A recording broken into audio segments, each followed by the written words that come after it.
It's a blessed day, everyone. Let us all be reminded of Philippians 4, verse 13. So today is the second day of our induction program. Yesterday ay halos malate nga kami, kaya naman maaga kami ngayong gumising at gumayak.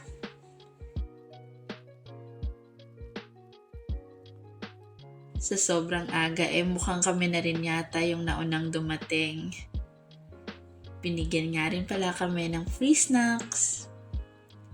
Ngayon nga pala ay may mga discussion at engaging activity na nangyari both morning at sa afternoon. So bago ang lahat, lunch muna. Kumain nga pala kami sa may pantry.